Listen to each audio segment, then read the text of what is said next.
ഞാനിവിടെ പറയുന്നത് കേട്ടില്ലെങ്കിൽ പ്രത്യേകിച്ച് കുഴപ്പമൊന്നുമില്ല, കേട്ടതുകൊണ്ട് പ്രത്യേകിച്ച് ദോഷവുമില്ല. എങ്കിലും ഞാൻ പറയാം, ഒന്ന് കേട്ടു നോക്കൂ. ചിലർക്ക് ഈ സ്ക്രീനിൽ കാണുന്നത് ഒരു പോസ്റ്റ് കാർഡാണെന്ന് തോന്നിയേക്കാം. എന്നാലല്ല. കൃത്യം 59 വർഷങ്ങൾക്ക് മുൻപുള്ള, അതായത് 1967 മെയ് 12 ഇന്ത്യൻ എയർലൈൻസിൻ്റെ ഫ്ലൈറ്റ് ടിക്കറ്റാണ്. രമേശ് കുമാർ എന്ന ഒരു യാത്രക്കാരൻ ഡൽഹിയിൽ നിന്നും ബോംബെയിലേക്ക് വെറും 120 രൂപയ്ക്ക് യാത്ര ചെയ്ത ടിക്കറ്റ്. പേരും ഫ്ലൈറ്റ് നമ്പരും സീറ്റുമെല്ലാം ഉദ്യോഗസ്ഥർ കൈപ്പടയിൽ പേന കൊണ്ട് എഴുതി നൽകിയിരുന്ന കാലം. ഇന്ന് നമ്മൾ എക്കോണമി ക്ലാസ് എന്ന് പറയുന്നതിന് അന്ന് ടൂറിസ്റ്റ് ക്ലാസ് എന്നാണ് വിളിച്ചിരുന്നത്. ഇവിടെ ടിക്കറ്റിൽ IC 245 എന്നെഴുതിയിരിക്കുന്നത് കാണാം.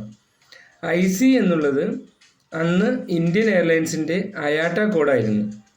ഇന്ന് ഇന്ത്യൻ എയർലൈൻസ് ഇല്ല. IC എന്ന കോഡ് ഉപയോഗിക്കുന്നത് ഫ്ലൈ 91 എന്ന പുതുതലമുറ വിമാന കമ്പനിയാണ്.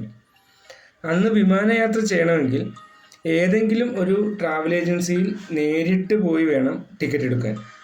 ഇന്ന് കാണുന്ന പോലെയുള്ള ഓൺലൈൻ ബുക്കിംഗ് സംവിധാനങ്ങൾ അന്ന് തുടങ്ങിയിട്ടില്ല.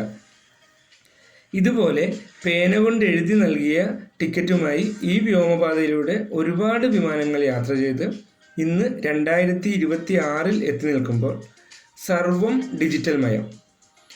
അതായത് ടൂർ പ്ലാൻ ചെയ്യുന്നതും ടിക്കറ്റ് ബുക്ക് ചെയ്യുന്നതും വെബ് ചെക്കിൻ ചെയ്യുന്നതും ഒക്കെ വിരൽത്തുമ്പിൽ. എന്തിനേറെ, നമ്മുടെ മുഖം തിരിച്ചറിഞ്ഞ് സെക്യൂരിറ്റി ചെക്കിൻ ചെയ്യുന്ന കമ്പ്യൂട്ടർ സംവിധാനം വരെ ഇന്ന് വിമാനത്താവളങ്ങളിലുണ്ട്.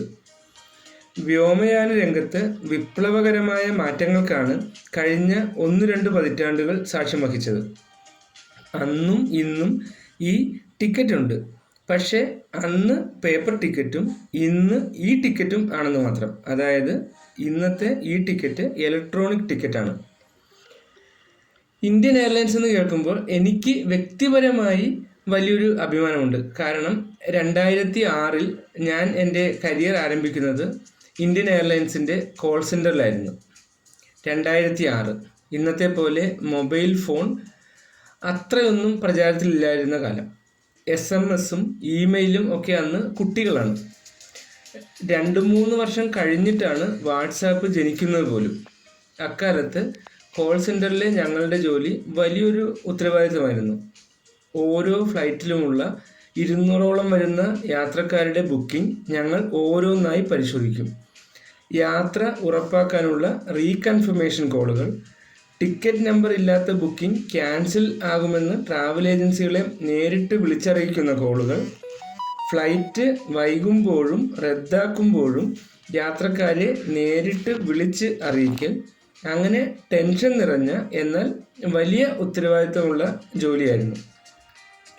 ഒടുവിൽ യാത്ര കഴിഞ്ഞവരോട് ഇന്ത്യൻ എയർലൈൻസിൽ യാത്ര ചെയ്തതിന് നന്ദി, എങ്ങനെയുണ്ടായിരുന്നു നിങ്ങളുടെ യാത്രാനുഭവം എന്ന് സ്നേഹത്തോടെ ചോദിച്ചറിയുന്ന സുഖമുള്ള കുറേ ഓർമ്മകൾ. അതൊക്കെ ഒരു കാലം. ഞാൻ ആദ്യമേ പറഞ്ഞല്ലോ, ഇത് കേട്ടതുകൊണ്ട് പ്രത്യേകിച്ച് ഒരു ഗുണവുമില്ല. പക്ഷേ ആ പഴയ ഓർമ്മകൾ ഒന്ന് അയവിറക്കിയെന്ന് മാത്രം. കേട്ടിരുന്നതിന് ഒരുപാട് നന്ദി. Thank you.